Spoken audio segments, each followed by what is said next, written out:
Hello my dear friends.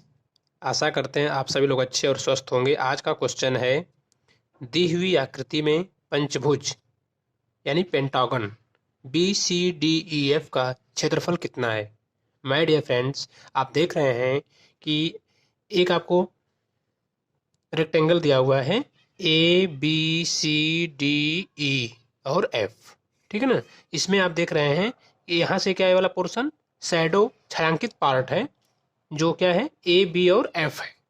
तो हमको यहाँ क्वेश्चन में दिया हुआ है कि दी हुई आकृति में पंचभुज B C D E F यानी बी सी डी ई और एफ यानी जो छायांकित भाग है, जो शैडो वाला पोर्शन है, उसका एरिया ना निकाल करके बाकी जो अदर पोर्शन है, ठीक है, हमको उसका एरिया फाइंड करना है। तो सबसे पहले माय डियर फ्रेंड्स हम क्या करेंगे, और सबका डाटा हमें दिया हुआ है, ठीक है।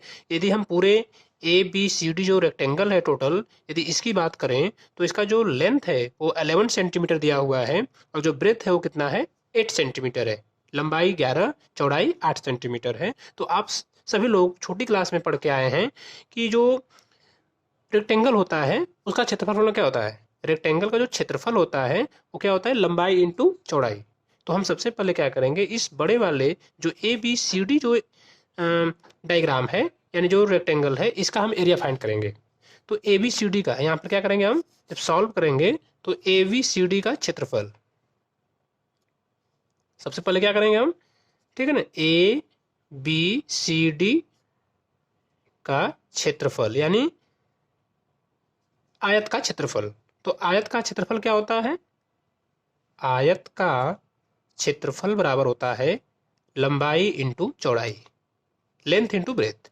लंबाई कितना है 11 सेंटीमीटर है, तो 11, चौड़ाई कितना है 8 सेंटीमीटर है, तो 8, 11 एरिया कितना होता है 88 सेंटीमीटर, और आयत का क्षेत्रफल है तो क्या होगा सेंटीमीटर स्क्वायर, क्योंकि centimetre into centimetre centimetre square, क्योंकि यूनिट का बहुत मेन इंपॉर्टेंट है, आपको ध्यान देना पड़ेगा। तो पूरा जो पोर्शन है यानी जो 88 सेंटीमीटर स्क्वायर आया है, इसमें मेरा शैडो वाले पोर्शन का भी एरिया दिया हुआ है, बट हमें क्या करना है, हमें शैडो वाले पोर्शन को बाहर करना है, ठीक है। तो जब बाहर करेंगे तो आप देख रहे हैं कि ये 3 सेंटीमीटर है, और यहाँ ये टोटल कितना है, टोटल जो ब्रेथ है उसका 8 सेंटीमीटर है, तो जब ये 3 है तो कितना होगा 5 सेंटीमीटर हो जाएगा। और ये टोटल लेंथ कितना है 11 है, और बी सी कितना है 7 है, तो ए बी कितना होगा 4 होगा। भाई 7 4 11 होता है कि नहीं, तो 4 हो गया। यानी कि अब हम देखिए यहाँ पे बात करेंगे इसका ट्रायंगल, ट्रायंगल कितना ए बी और F, triangle A B F. अब ट्रायंगल ए बी एफ में जब हम जाएंगे तो आप देख रहे हैं क्या है, ये 4 सेंटीमीटर है और ये 5 सेंटीमीटर है, तो इसका हमें एरिया फाइंड करना पड़ेगा, क्योंकि हमको तो बस ए वाला एरिया निकालना है ना, बी सी डी ई और एफ का, तो इसको बाहर करना पड़ेगा। तो जब इसका एरिया निकालेंगे तो क्या होगा, त्रिभुज का क्षेत्रफल, समकोण त्रिभुज का क्षेत्रफल जो फार्मूला होता है समकोण, क्योंकि देखिए राइट एंगल ट्रायंगल है ना, तो समकोण त्रिभुज का क्षेत्रफल, समकोण त्रिभुज का क्षेत्रफल और क्या होता है 1/2 गुणे बेस इंटू हाइट, आधार गुणे ऊंचाई, बेस इंटू हाइट। तो देखिए 1/2 हो गया, बेस कितना आपका है 5 है, और हाइट कितना है 4 है।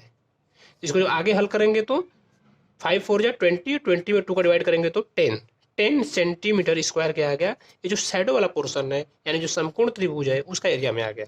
बट हमें क्या करना है, हमें तो बी सी डी एफ का क्षेत्रफल निकालना है।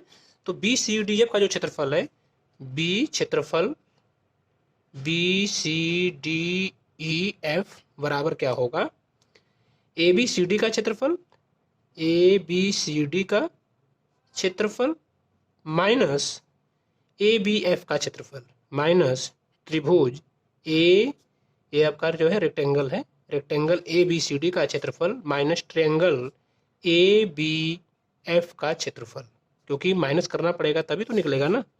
तो देखिए क्षेत्रफल बी सी डी एफ कितना हो जाएगा आपका, पेंटागन जो है, तो यहाँ पर 88 सेंटीमीटर स्क्वायर आया है ना, 88 सेंटीमीटर स्क्वायर, और माइनस कितना हो जाएगा ये 10 सेंटीमीटर स्क्वायर। जब इसको हल करेंगे तो 88 में से 10 जाएगा कितना आएगा 78 सेंटीमीटर स्क्वायर। यही आपका क्या है क्षेत्रफल, पेंटागन पंचभुज बी सी डी एफ का क्षेत्रफल। Thank you madam.